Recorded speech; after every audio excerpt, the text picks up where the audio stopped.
Needed to call my message machine.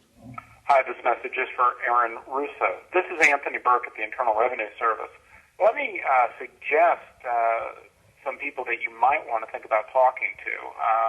One would be Don Alexander, who's a former commissioner who's here in town in Washington.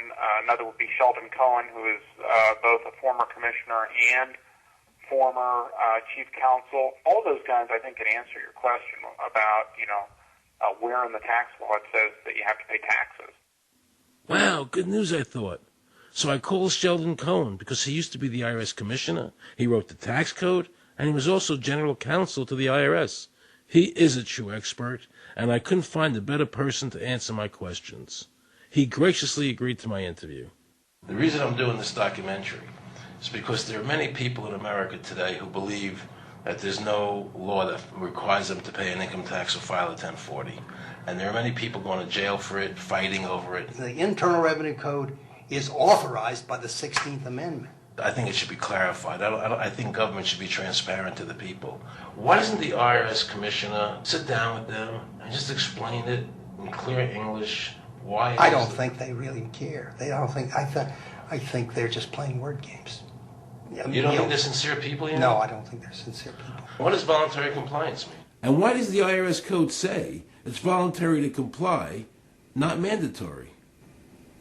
That's a word euphemism we use. We use voluntary compliance when we talk about traffic signals. Most people at 2 o'clock in the morning, do you stop at a red light? Yeah. Is there a cop there? Sometimes I don't. Well, I do, and most of us do. Most of us do. Right. But that's voluntary compliance. That was a complete perversion of logic. Traffic laws state that it is mandatory to stop at a red light. The IRS code says it's voluntary to comply. Mandatory and voluntary are the complete opposite of each other. Yet he wants us to believe that they mean the same thing.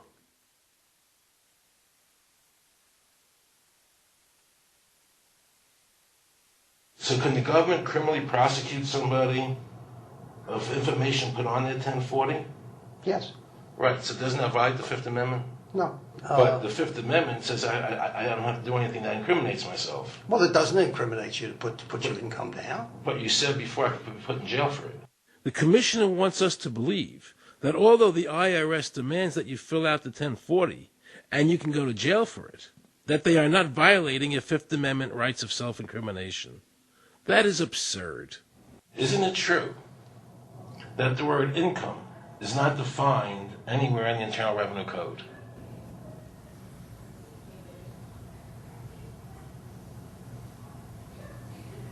The law says that the government has a right to tax income from any source derived. So, but the word income is not defined in the code. It just says income without a definition of what income is. That's right.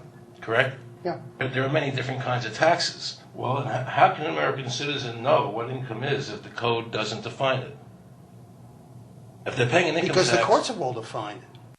Do you remember what constitutional attorney Edwin Vieira said? The definition of income in the Constitution was given in the Eisner versus Montgomery case, and it turns on gains or profits that are made from some activity. So the Supreme Court has ruled income is not wages, it's not labor, it's gain from corporate activity. I believe that a man's labor is his private property. That's your view, but it's not the law. The Supreme Court's even said your labor is your private property. When I go to work for somebody, it's a trade. It's an even exchange. I do some work, you give me some money.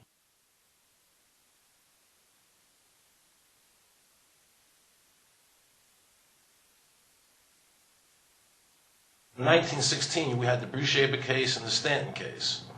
And the Bruce-Shaber case and the Stanton case said that the 16th Amendment gave the government no new taxing power. I'm not going to argue the niceties of that with you. And it came up again in a case called Peck versus Lowe, where the Supreme Court said the 16th Amendment did not extend Congress's taxing power to any new or accepted subjects. In other words, if you weren't taxable before the 16th, you weren't taxable after the 16th. Today I interviewed a juror, who sat on a case, and they found the person not guilty for lack of filing, okay? And I asked her why they found him not guilty. And she said because the IRS couldn't show us the law that made him liable to file a 1040. All they need to do, if there is a law, is to show us the law, which, of course, they never did. And the reason they didn't do it was why? Because there is no law. Title 26 requires you to file a return. But doesn't Title 26 have to be in compliance with the Supreme Court decisions? You're going to take a 1920 case and superimpose it on the whole Internal Revenue Code that was written after it? No, that's not. I can't believe what I just heard. Rewind. You're going to take a 1920 case and superimpose it on the whole Internal Revenue Code that was written after it? No, that's not. Remember he said earlier the Internal Revenue Code was authorized by the 16th Amendment? The Internal Revenue Code is authorized by the 16th Amendment. Remember, the Supreme Court said the 16th Amendment did not give the government any new taxing power. These decisions have never been overturned. Let's listen further. Can the lower courts overrule the Supreme Court? No. How are they putting people in jail today for not paying a tax on their labor when the Supreme Court said they don't have to? Doesn't the IRS Code have to be in compliance with the Supreme Court? That's my big Aaron, question. this is a waste of time. Well, Because whatever I say, you're not going to believe. He's right. I don't believe him. And neither should you. He wants us to believe we should obey the IRS Code, which is being enforced in violation of the many Supreme Court decisions. If the Supreme Court made a decision... Thank you, Aaron. I think we're finished. I'm sorry, Mr. Cohen, you're doing that. Well, I'm sorry that you constantly re-argue the point. You're liable because the law says that you're liable, and the courts say the law says you're liable, and that's why you're liable. You see, he's talking about the lower courts, who are not in compliance with the Supreme Court, as they have to be. Doesn't the court have to be in compliance with the Supreme Court? The Supreme Court has so held. Where? You caught me unprepared. I'll come back. Well, I don't want to do that. But let me ask you a hypothetical question. No. You're making silly arguments here. Why is the Supreme Court decision a silly argument? Well, because it's inapplicable. That made my heart stop. He just said Supreme Court decisions do not apply to the IRS. That's the behavior you would expect from a totalitarian country, maybe China or Russia or Cuba. Not from America.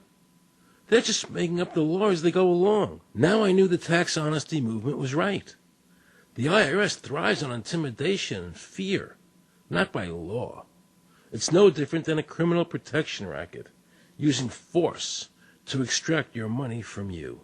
Then the former IRS Commissioner, now working at a prestigious Washington law firm, threatens me. Watch. Aaron, you understand Yiddish. Cornish helfen. For those of you who don't understand Yiddish, that means nothing will help you. Now it all became clear. I understood why the IRS wouldn't go on camera and talk about where the law was. I understood why all the senators I called refused to be interviewed. There is no law. And now you know what our political leaders and the courts have known for decades and have tried to cover up. The United States Constitution strictly forbids a direct, unapportioned tax on the wages and salaries of American citizens. The United States Supreme Court has consistently ruled that the income tax is a tax on profits and gains, not on labor and wages. On behalf of the American people, I challenge the IRS to show me a statute that allows a direct, unapportioned tax on the wages and labor of the American people. And if I'm wrong, I will give my most humble apologies to the IRS. If the IRS is wrong, and there is no law, then every person who's been jailed should be let out of jail immediately, and any assets seized should be returned to their rightful owners. If this is a nation of laws and a free country, then the IRS should show the law to the American people.